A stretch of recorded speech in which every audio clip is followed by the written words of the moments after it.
This poem is called We Are Still Here, and it was evoked from the debate over whether or not we should change the date. And it's my feelings on how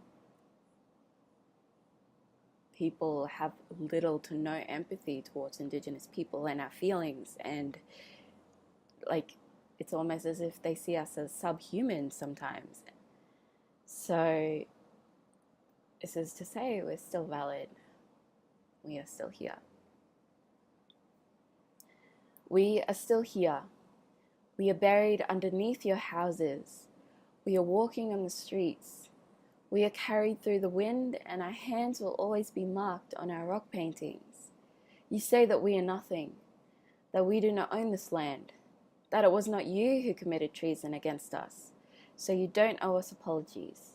You don't have to take time to understand. You tell us to forget, that it was a long time ago. Things have changed, things are better now. That crying poor is getting old.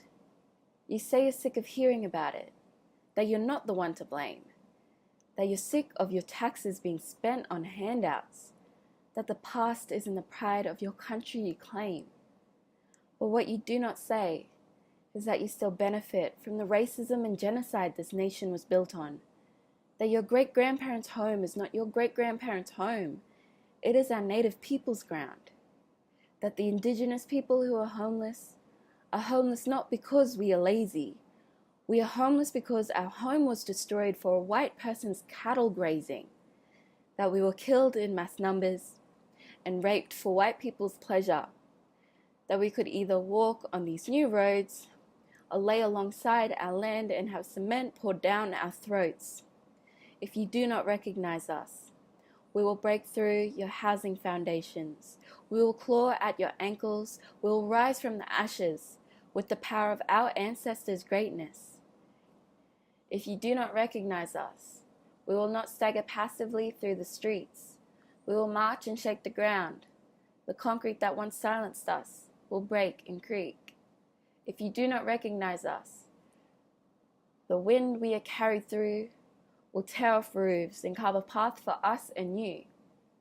If you do not recognize us, the DNA left in paintings with our blood will accumulate to drown you in your past you do not claim. So recognize us for the native land owners we are, because we are still here. We are still buried underneath your houses. We are still walking on the streets. We are still carried through the wind, and our hands will still always be marked on our rock paintings.